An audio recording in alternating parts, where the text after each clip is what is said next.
এটি জান্নাতি মানুষের বৈশিষ্ট্য। আলহামদুলিল্লাহ শব্দটা একটা পাওয়ার, একটা স্পিরিট, একটা ক্ষমতা, একটা মেডিসিন, একটা অনেক বড় গুরুত্বপূর্ণ একটা পাওয়ার। শুধু আলহামদুলিল্লাহ পড়বেন, যেখানেই থাকবেন আপনি চাঙ্গা হয়ে যাবেন। সুবহানাল্লাহ বলেন। বিরিয়ানি খেয়েছেন, মনের মধ্যে উৎখম, পেট ফুলতে শুরু করে দিবে। আলহামদুলিল্লাহ বলে পান্তা ভাত আর কাঁচা মরিচ খেয়ে যদি একটা ঢিকুর ছেড়ে দেন, দেখবেন শরীরটা তাজা হয়ে যাবে। কথা বলুন ঠিক কিনা? অনেক দামি বিছানা, কিন্তু বিছানায় শুয়ে শুয়ে চিন্তা করছেন আমার বিল্ডিং 3 তলা, আমার ভাইয়েরটা তো 6 তলা, রাতের বেলা আর ঘুম হবে না। আর ছিঁড়া খেতায় মাথা দিয়া যদি চিন্তা করেন আমার তো বিছানা আছে, কিন্তু এই আত্রা স্টেশনে যারা পড়ে আছে তাদের সেই বিছানাও নেই। বিসমিল্লাহ বলে আলহামদুলিল্লাহ বলে শুকরিয়া আদায় করে বিছানায় মাথা দিতে দেরি জান্নাতের ঘুম চলে আসবে। সুবহানাল্লাহ বলেন। আমার প্রাণপ্রিয় ভাইয়েরা, এই জন্য আলহামদুলিল্লাহ একটা পাওয়ার। আমার মা অসুস্থ, এখনও তাকে আপনার টিএমএস মেডিকেলে ভর্তির কার্যক্রম চলন্ত অবস্থায়, সম্ভবত আপনার শেষ হয় নাই। সারাদিন পপুলারে ছিলাম, আল্লাহ তাবারক তাআলা বাঁচায় রাখছেন, এটাও তো শুকরিয়া না? কি বলেন? নিয়ে যেতে পারতেন না ভাই? নিয়ে চলে যেতে পারতেন। আল্লাহ আমাদের সবার মা বাবার হায়াতকে বাড়িয়ে দিক, বলুন আমিন। ও আমার দরদের ভাইরা, কোন কথা বলবো, নবীজি রমজান মাসের প্রথম জুমায় মিনারের মধ্যে 3টা সিঁড়ি আছে না বাবা? প্রথমটাতে পা দিয়ে বলছে আল্লাহুম্মা আমিন, দ্বিতীয়তেও পা দিয়ে বললেন আল্লাহুম্মা আমিন, তৃতীয়তেও পা দিয়ে বললেন আল্লাহুম্মা আমিন। আল্লাহর হাবিবের কাছে সাহাবায়ে কিরামরা আরজ করলেন, ইয়া রাসূলুল্লাহ, আমরা তো এর আগে আপনাকে এরকম করতে দেখি নাই, যেমনটি আজকে আপনি করলেন। নবীজি বললেন, আমি যখন প্রথম সিঁড়িতে পা দেই, কষ্ট নিচ্ছেন নাকি? একটু কান লাগান বাবা, আল্লাহ তকদিরে কিছু রাখলে আসবে ইনশাল্লাহ। দেনেওয়ালা আমি না আল্লাহ। এজন্য আল্লাহর কাছে আপনারা তাওয়াজ্জু হন। আল্লাহ তুমি আমাদের ওনার জবান দিয়ে কিছু দেও, আল্লাহ দিবে ভাই। আমার প্রাণপ্রিয় ভাইয়েরা, নবীজির কাছে সাহাবায়ে কিরামরা বললেন, ইয়া রাসূলুল্লাহ, আপনি তো এর আগে এরকমটা করতেন না।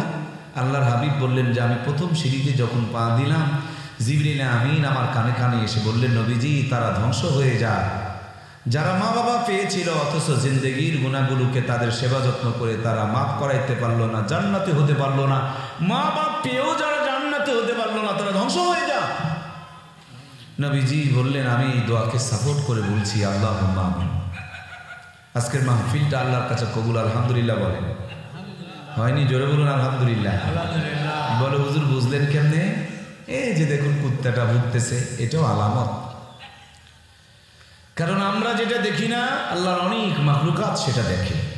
হাদিসের মধ্যে এসেছে, আপনারাও দেখেছেন, ফজরের টাইমে আমাদের ঘুম ভাঙে না, অথচ সাইয়ের পাড়ার কুকুরগুলো কি আওয়াজ দেয়।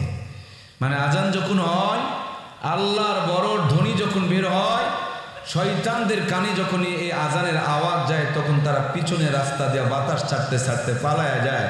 আর এই দৃশ্য দেখে শয়তান তখন চিল্লাচিল্লি, শয়তানের এই দৃশ্য দেখে কুত্তাগুলো তখন ভোগাভুগি শুরু করে দেয়। আমার প্রিয় ভাইয়েরা, এলাকার মানুষগুলোকে কত দিন ধরে শয়তান গুনাহ করাইছে। আজকে আমরা তওবা করে উঠবো না ইনশাআল্লাহ? যখন আমরা তওবা করবো, সব গুনাহগুলোকে আমার আল্লাহ তাআলা মাফ করে দিবেন। সুবহানাল্লাহ বলেন। এজন্য শয়তান কত মক্করবাজি করতেছে, দেখুন না, কুত্তায় কুত্তায় মারামারি লাগাই দিছে আমাদেরকে তুলে নেওয়ার জন্য, আমাদের পরিবেশটা নষ্ট করে দেওয়ার জন্য নানান চক্রান্ত করছে। যতই চক্রান্ত হোক, আমরা ক্ষমা নিয়েই বিদায় নিব ইনশাআল্লাহ। আমরা মোনাজাত না করে কেউ যাব না ইনশাআল্লাহ। যতই কষ্ট হোক, সব কষ্ট কার জন্য করব? আমার প্রিয় ভাইয়েরা, আল্লাহর মেহেরবানি আলহামদুলিল্লাহ। আমি অনেক দেখছি যে আমার মাহফিল যে জায়গাগুলোতে হয়, সে জায়গাগুলোতে বৃষ্টি হয় না। কয়েকদিন আগে কয়েক জায়গাতে বৃষ্টি হলো, দক্ষিণ অঞ্চলে ছিলাম, রাস্তাতে আসতে আসতে কয়েক জায়গাতে বৃষ্টি পাচ্ছিলাম, গাড়ি ভিজে যাচ্ছিল। তো বারবার ফোন দিয়ে জিজ্ঞেস করেছিলাম আপনাদের এলাকার খবর কি।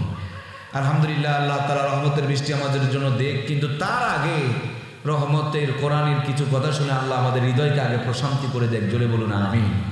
আমার প্রাণপ্রিয় ভাইরা, নবীজি বললেন যে আমি তাদের জন্য সাপোর্ট করলাম যে যারা বাপ মা পেয়ে নিজের জিন্দগি, কুত্তাগুলো খেদাই দাও না ভাই, এই ছোট্ট ভাইরা, কুকুরগুলো খেদাই দাও ভাইয়া, জি ওগুলোকে খেদাই দাও। শয়তান বুঝতে পারছে যে এরা আজকে তওবা করে বিদায় নিবে, আমাদের জিন্দগিতে যত ধোঁকা দিয়ে শয়তান গুনাহ করাইছে, সব গুনাহগুলোকে আল্লাহ মাফ করে দিবেন। সুবহানাল্লাহ বলেন। হ্যাঁ, দুনিয়ার নিয়ম, যদি বাবার 2টি সন্তান থাকে, যেই সন্তানটা, খুব খেয়াল করেন,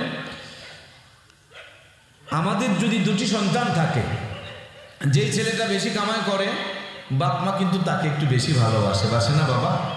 কিন্তু আল্লাহর নিয়মটা বড় ব্যতিক্রম। আল্লাহ গুনাহগারকে বেশি ভালোবাসেন। সুবহানাল্লাহ বলেন।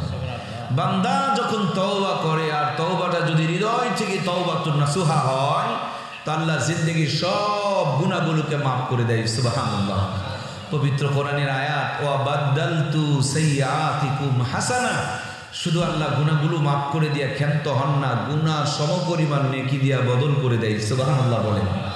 তাহলে স্টেজে বসা মানুষটা যদি 100টা গুনাহ থাকে, এক্ষুনি যদি তওবা করে 100 গুনাহ মাফ হবে, সমপরিমাণ নেকি আল্লাহ ওনাকে দান করবে।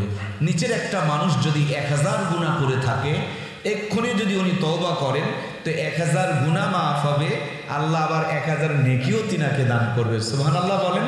তাইলে তওবা করলে কম গুনাহগারের চাইতে বেশি গুনাহগারের বেশি লাভ হয়, কারণ যেই পরিমাণ গুনাহ ছিল সেই পরিমাণ আল্লাহ নেকি দিয়ে বিদায় করবেন। সুবহানাল্লাহ। আমরা তওবা করে বিদায় নেব তো ইনশাআল্লাহ। আল্লাহ তুমি আমাদেরকে কবুল করে নাও, বলুন আমিন। আমার প্রাণের ভাইয়েরা, নবীজি প্রথম সিঁড়িতে পা দিয়া বললেন আল্লাহুম্মা আমিন। তার মানে নবীজি তাদের জন্য বরদোয়া করেছেন যারা বাপ মা পাওয়ার পর নিজের জিন্দেগির গুনাহগুলোকে মাফ করাইতে পারলো না, জান্নাতি বানাইতে পারলো না। 2 নম্বরে আল্লাহর হাবিব দ্বিতীয় সিঁড়িতে যখন পা দিলেন, আল্লাহর হাবিব বললেন আল্লাহুম্মা আমিন। নবীজির কাছে জিজ্ঞেস করা হলো তার কারণ কি? নবী বললেন যারা রমজান পেল জিন্দেগির গুনাহগুলো মাফ করাইতে পারলো না, তারা ধ্বংস হয়ে যাক। নবী বললেন এই দোয়াকে আমি সাপোর্ট করে নিলাম। সুবহানাল্লাহ। তাহলে রমজান সামনে আসতেছে কিনা? আমাদের গুনাহগুলো মাফ করার দরকার আছে না নাই? আল্লাহ তুমি আমাদের রমজানের সমস্ত রোজাগুলো সঠিকভাবে আদায় করার তৌফিক দিয়ে দাও, বলুন আমিন। নবীজি দোয়া করতেন আল্লাহুম্মা বারিক লানা ফীহি রজব ওয়া শাবান ওয়া বাল্লিগনা রমাদান। হে আল্লাহ, আপনি আমার রজব আর শাবান মাসের বরকত দাও আর আমার হায়াতকে রমজান পর্যন্ত লম্বা করে দাও। জোরে বলুন আমিন। প্রিয় ভাইয়েরা আমার, 3 নম্বরে আল্লাহর নবী বললেন জিবরিল আমিন আমার কানে কানে এসে আমারে বললেন নবীজি তারা ধ্বংস হয়ে যাক যারা আপনার মতন নবী পেল আর আপনার নামটা তাদের সামনে উচ্চারণ হলো, অথচ তারা আপনার প্রতি দরুদ পড়ল না। এরকম কৃপণ মার্কা উম্মতেরা ধ্বংস হয়ে যাক। নবীজি বললেন এই দোয়াকেও আমি সাপোর্ট করলাম। সুতরাং ভাইয়ের আমার কথা 3টা মনে রাখতে হবে। 1 নম্বর কথা, বাপ মা পাওয়ার পর যদি গুনাহ মাফ করাইতে না পারি, নিজেকে জান্নাতি বানাইতে না পারি, আমাদের জন্য ধ্বংস অনিবার্য। কথা বলুন ঠিক কিনা? 2 নম্বরের কথা, রমজান পাওয়ার পর যদি জীবনের গুনাহগুলোকে আমরা মাফ করাইতে না পারি, আমাদের জন্য ধ্বংস অনিবার্য। 3 নম্বরে নবীর মতন একজন নবী পেলাম, অথচ তার নাম শুনে দরুদ পড়লাম না।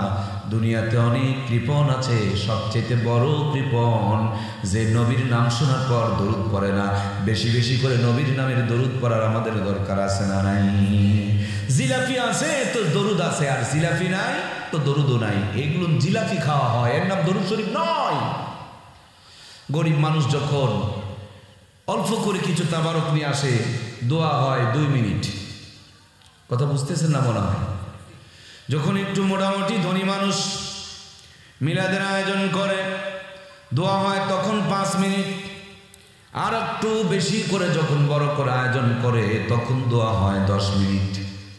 আর যখন কোটিপতি মানুষ বেশি করে বড় করে আয়োজন করে তখন দোয়া হয় 20 মিনিট। তার মানে এই দোয়াটা যেন আল্লাহর জন্য হয়, নবীর জন্য হয়, নিজের চাওয়া পাওয়ার জন্য হয়। টাকার দিকে তাকায় যদি দোয়া হয়, ওই দোয়াটা আল্লাহর দরবারে কোনোদিন পৌঁছবে না। কথা বলুন ঠিক কিনা? এই জন্য প্রিয় ভাইয়েরা, দরুদ পড়ব কার জন্য? জিলাপি নাই আমিও নাই, হয় না এটা। তাবারক নাই আমিও নাই, সেটা হয় না। এটা তো তাবারক খাওয়া, কিসের দরুদ এটা রে ভাই? এই জন্য প্রাণ প্রিয় ভাইয়েরা আমার, 1 নম্বর কথা, মা বাবা কত বড় নিয়ামত, এটা আমরা বুঝি না।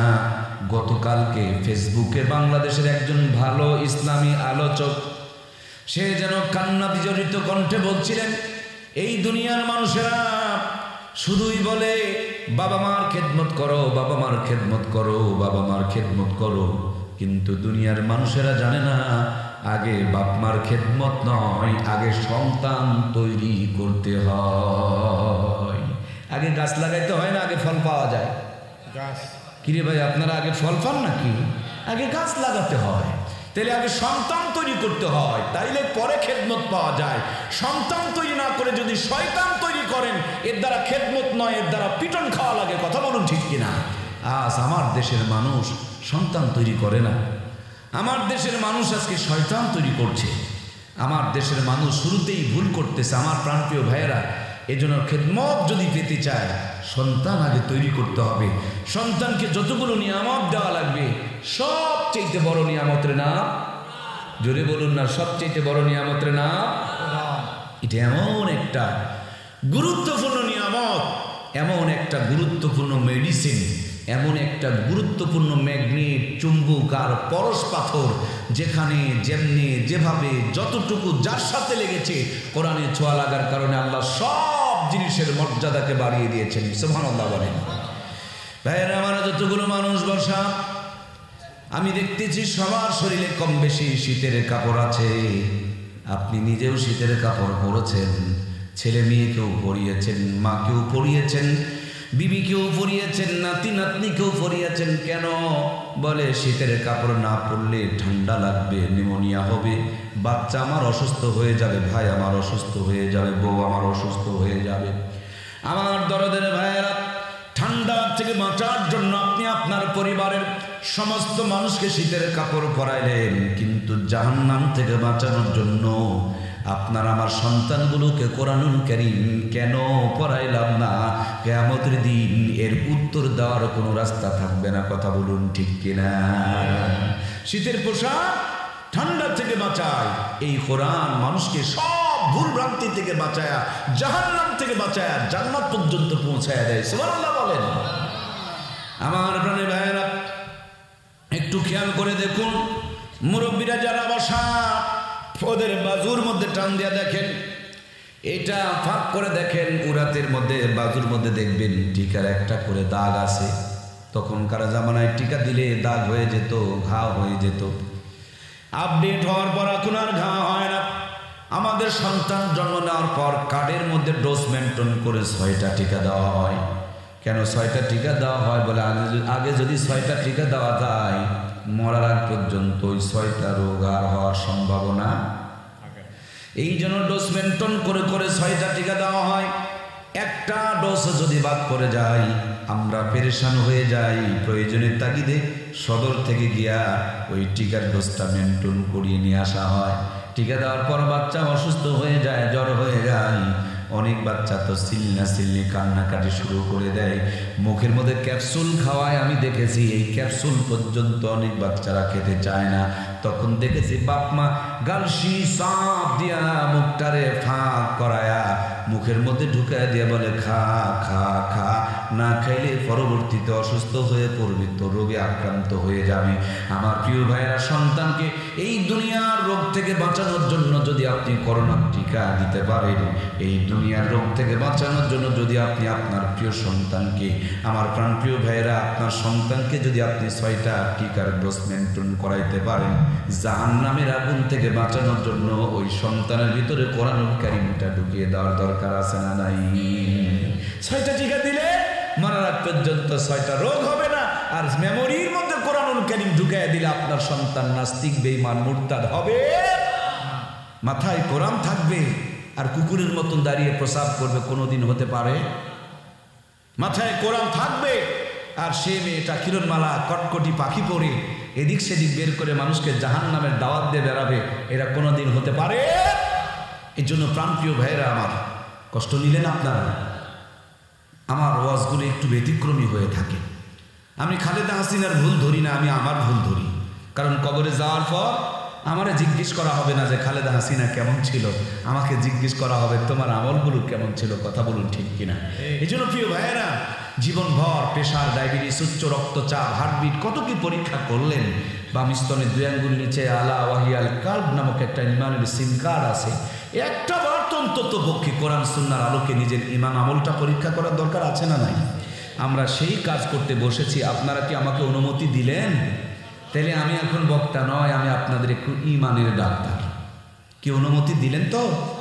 বলবো বলবো কারা কারা রাজি দুইটা হাত তুলে আল্লাহকে দেখায় লিল্লাহি তাকবীর হাতগুলো এভাবে একটু নাড়া দেন তো আল্লাহ রহমতের ফেরেশতারা ভিডিও করে নেব মাশাআল্লাহ কি সুন্দর লাগতেছে জান্নাতের বাগানটা আল্লাহ তুমি আমাদের হাতগুলোকে কোরআনের পক্ষে কবুল করে নাও বলুন আমিন আয় আল্লাহ আমাদেরকে কোরআন থেকে দূরে সরায়া দিও না বলুন আমিন আল্লাহ তুমি কোরআনের নূর দিয়ে আমাদের জীবনকে আলোকিত বানিয়ে দাও বলুন আমিন আয় আল্লাহ কোরআনের সুপারিশ আমাদের সবার জন্য নসিব করে দাও বলুন আমিন আয় আল্লাহ তোমার কোরআনের সাথে থাকতে চাই সারা জীবন কোরআনের সাথে থাকার তৌফিক দিয়ে দাও আমিন আল্লাহ আমাদের কবুল করেন বলুন আমিন আমার প্রিয় ভাইয়েরা আমার দরদের ভাইয়েরা আমার কলিজার টুকরা প্রাণপ্রিয় সম্মানিত ভাইয়েরা আল্লাহর কোরআন আপনার ভিতরে যদি থাকে আপনার দুনিয়ার সমস্ত কষ্ট থেকে বাঁচায়া কবরের থেকে সমস্ত কবরে আযাব থেকে বাঁচায়া ফুলসিরাত মিজান হাসর সব কিছু পাড়ি দিয়ে এই কোরআন আপনাকে জান্নাতে পৌঁছায়া দিবে সুবহানাল্লাহ